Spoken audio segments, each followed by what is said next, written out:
Salam sejahtera bagi Bapak Ibu yang saya kasih dalam nama Yesus Kristus. Jumpa lagi dalam Sapaan Gembala GKI bersama dengan saya Pendeta Samuel Wiratama dari GKI Citra Raya Tanggerang. Sebelum kita bersama-sama merenungkan firman Tuhan dengan tema bebas dari ketamakan, mari bersama-sama kita masuk ke dalam doa terlebih dahulu. Mari kita berdoa. Bapa yang di surga, sebentar kami akan membaca dan merenungkan firman-Mu. Ajarlah kami dengan kebenaran-Mu, supaya kami memahaminya, dan beri kami kekuatan supaya kami dapat menghidupinya.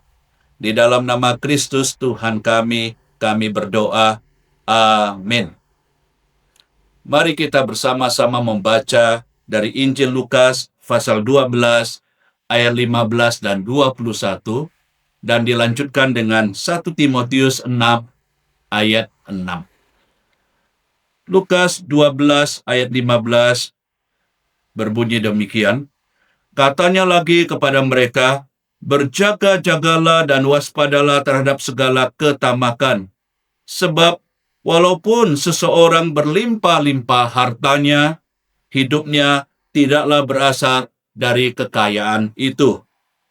Ayat 21, demikianlah jadinya dengan orang yang mengumpulkan harta bagi dirinya sendiri, tetapi tidak kaya di hadapan Allah.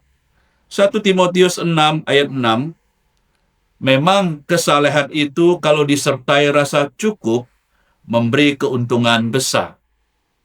Demikian firman Tuhan, yang berbahagia adalah mereka yang mendengar firman Allah dan memeliharanya. Bapak, Ibu, dan Saudara yang saya kasih di dalam nama Tuhan, saya ingin mengawali renungan hari ini dengan sebuah kisah yang diambil dari cerita dari Rusia tentang seseorang petani bernama Pahom.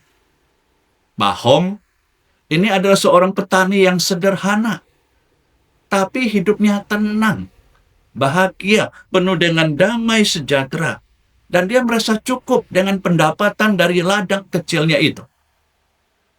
Tapi satu hari, ada sesuatu hal yang menyebabkan dia gelisah. Dia gelisah ketika melihat tetangganya membeli tanah yang lebih luas.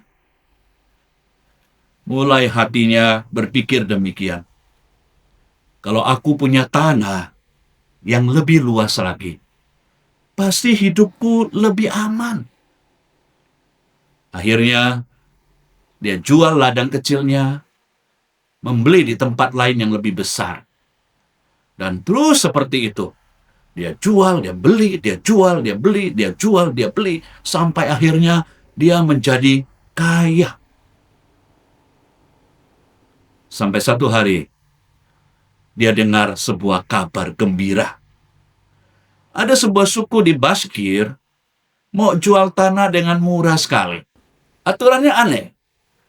Berapapun tanah yang bisa kau kelilingi dalam satu hari, mulai dari matahari terbit sampai dengan terbenam, maka semua tanah itu akan menjadi milikmu. Harganya murah sekali, cuma 1.000 rubel saja. Wah, Pahom langsung kalap. Ini kesempatan besar untuk menjadi lebih kaya lagi. Tiba harinya, dia bangun jam 4 subuh, bersiap-siap untuk lari. Jam yang ditentukan, dia mulai berlari, putar sejauh mungkin. Di tengah larinya tersebut, dia berpikir, masih kurang. Saya harus lari lebih jauh lagi, muter lebih jauh lagi, sedikit lagi, sampai beberapa hektar lagi. Akhirnya, matahari sudah mulai turun.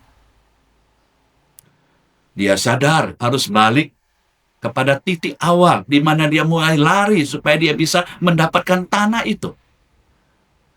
Maka dia lari sekuat tenaga. Nafasnya mulai ngos-ngosan. Keringatnya bercucuran dengan deras sampai akhirnya dia tiba di titik awal di mana dia mulai lari. Dan saat itu juga matahari mulai tenggelam. Semua orang bertepuk tangan, bersorak-sorai. Pahom, kamu hebat, kamu menang, kamu dapat tanah itu. Tapi sebelum dia bisa merayakan kemenangannya, Pahom tiba-tiba jatuh tumbang. Jantungnya berhenti berdegup karena kelelahan. Dan dia langsung mati. Tahu apa yang dilakukan oleh pelayannya? Dia pulang ke rumah, menggali tanah 2 meter kali 1. Itu saja tanah yang cukup bagi Pahom. Itu saja tanah yang dia butuhkan. Cerita Pahom ini mengingatkan kita bahaya dari ketamakan yang perlu diwaspadai. Cerita mengenai Pahom ini mengingatkan kita tentang bahaya dari ketamakan yang perlu kita semua waspadai. Jauh sebelum cerita ini, Yesus pernah mengingatkan kita untuk mewaspadai ketamakan dalam Lukas 12 ayat 15. Dia berkata demikian, berjaga-jagalah dan waspadalah terhadap segala ketamakan. Peringatan ini sebenarnya didahului oleh sebuah interupsi yang dilakukan oleh seseorang pada saat Yesus sedang memberikan pengajaran kepada orang banyak. Dan orang itu meminta dia untuk menjadi hakim atas sengketa warisan dengan saudaranya. Pada zaman itu, wajar sekali kalau ada seseorang yang punya sengketa hukum datang kepada seorang rabi untuk menyelesaikan masalah hukum tersebut. Namun saat itu, Yesus menolak permintaan orang tersebut. Mungkin kita bertanya, mengapa Yesus menolak? Karena Yesus melihat melampaui hukum yang tampak di permukaan. Ia melihat akan masalah yang ada di hati orang tersebut, yaitu ketamakan. Karena itu, jawaban hukum apapun tidak pernah akan memuaskan orang yang mempunyai hati yang tamak. Pria ini menginginkan Yesus melayani keinginannya, ketamakannya, bukan menyelamatkan jiwanya.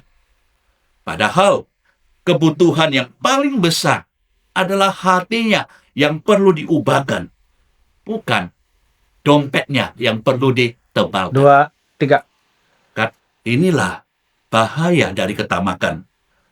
Sebuah hasrat yang tidak pernah kenyang untuk memiliki lebih banyak. Bahkan terhadap hal-hal yang sebenarnya tidak dibutuhkan oleh orang itu.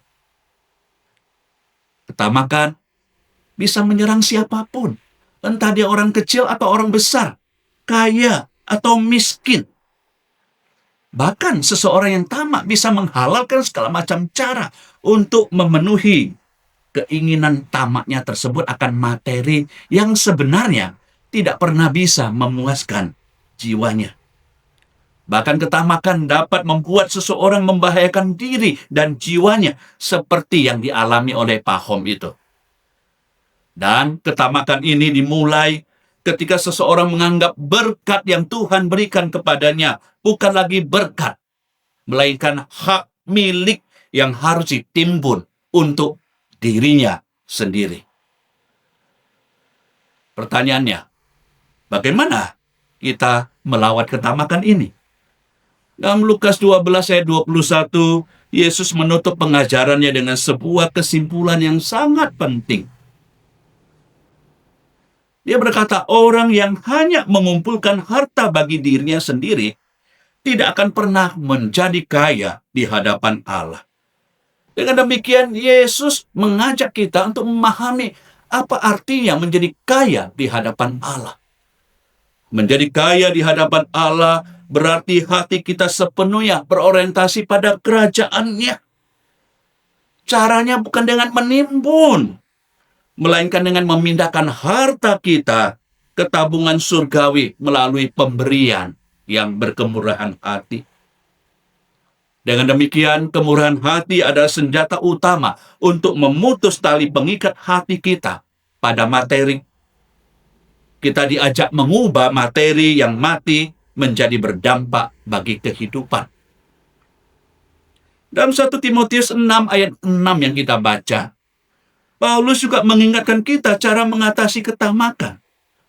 Bukan dengan memperbesar lumbung penyimpanan, melainkan dengan menetapkan batas cukup dalam gaya hidup kita.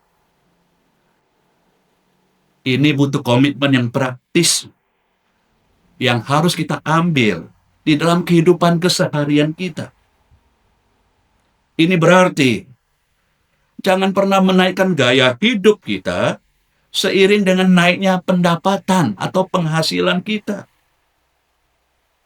Jika Tuhan memberikan kepada kita bonus atau keuntungan yang melimpah, jangan memperbesar lumbung konsumsi kita, melainkan perbesarlah porsi pemberian Tuhan kepada sesama. Dengan demikian, kita belajar memutus tali pengikat akan ketamakan. Dan akhirnya, saudara, lihatlah semua harta yang kita miliki bukan sebagai milik saya semata, bukan hak milik saya, melainkan Tuhan yang menitipkannya kepada kita.